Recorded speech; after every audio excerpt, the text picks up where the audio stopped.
All right, welcome. This video, we're going to talk about headlines. Now, before you think, okay, this is simple, everybody knows how to do headlines. We do that all the time. My experience in too many years in the field is most schools have no idea, first, what a headline is and what to do with it. Yet it's a very important element of any good yearbook page, and that's all levels, elementary school too, middle school, high school, college. Headlines are really important and they are misused in so many instances. All right, so what am I talking about? All right, here's a quick example. All right, so let's say it's a high school book, for instance, and there's a football spread. I like football. And so you got all the pictures, you got the information, and of course at the top you have the headline, right? Probably the top of the page headline normally says football. That is not a headline. That is a title. And frankly, if I'm looking at the football spread, you got guys wearing helmets and all the equipment and gear, I immediately can think, okay, football. Same for basketball, same for baseball, same for a lot of other things. That is a title. That is not a headline. And so many folks kind of just totally miss this. All right, so let's talk about what a good headline is. First off, it's not a title. Good news is it's always short, kind of brief.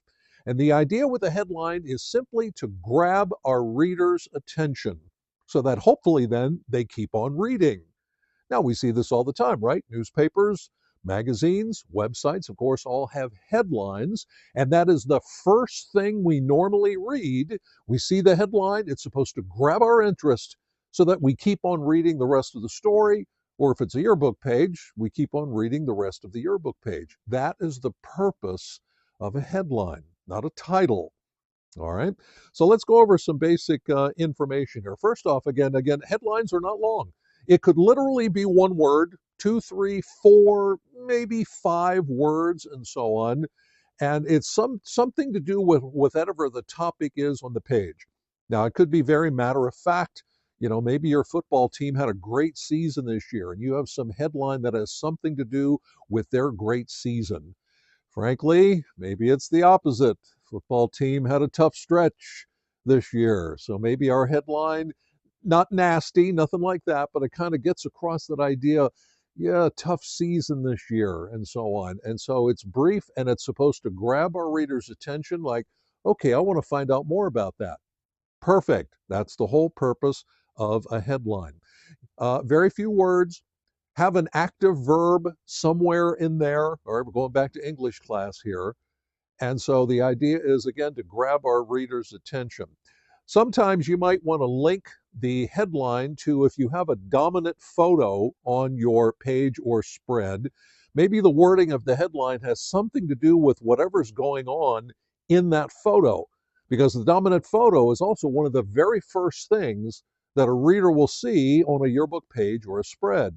And so linking that headline with the dominant photo kind of makes sense. All right, something to do, maybe not about the football team, maybe it has something to do with some guys making a great catch in the dominant photo. Maybe the headline has something to do with that.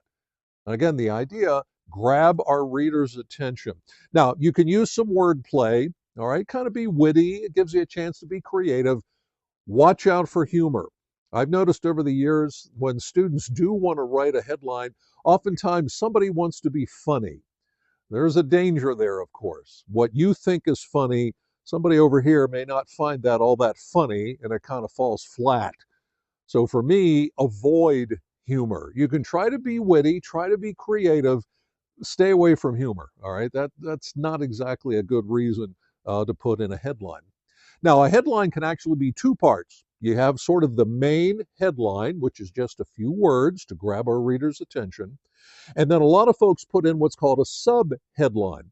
Now, a sub-headline is a bit longer. It could be sort of a sentence, maybe a short sentence.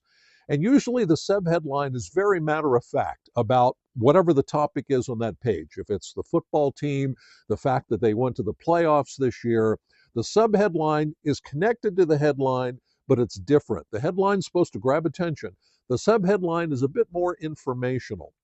And as far as placement is concerned on the page, The headline's always big and bold, all right, so we can easily read it. The subheadline could be a couple different things. It usually is underneath the headline, definitely in smaller text, or it could be above the headline. You could have one of those. I don't see this often. It could literally be sideways, like to the side of a headline. I don't see that one very often. Usually below is the one I see the most. Sometimes I see it above, usually at the top of a page. It could be elsewhere, depending on your creative page creation. All right, that's fine. But they're always together. They're right next to each other somewhere on a page or a spread.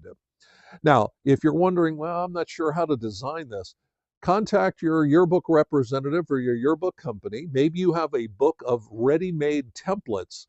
If so, there has got to be some templates in there that feature a main headline or a main headline and a subheadline. And so maybe, if you're not certain, about your creation abilities, okay, that's fine.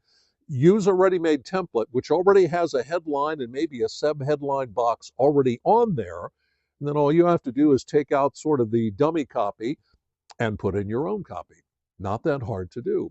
So writing headlines is actually a lot of fun, and it's actually very, very important. Once again, when our reader is turning the pages of your book, we want to grab their attention every single time they turn the page. Because what we want, we've been working hard on this for essentially a year, right? We want our readers to read our material. And sometimes if all you do is put football up at the top or homecoming, well, what if I'm a student that doesn't like football?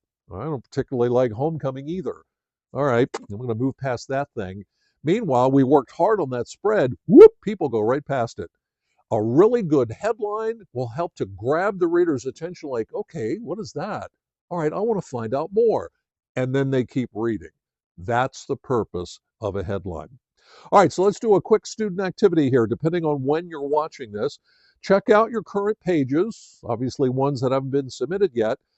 What do you have there on the page? Is it just a title, or do you have an actual headline? If it's a title, can you take the title out and replace it with an honest to goodness headline, hopefully creatively written, always short, with the idea to grab our readers' attention? So take your time, examine your pages, see where you can do some changing and replacing and so on. Come up with headlines, and all of a sudden now you've made your pages a lot more readable. It's a good way to add good writing to any page. Doesn't matter if it's short, that's good writing. See what you can do with your creativity to grab our readers' attention. All right? Thanks for watching.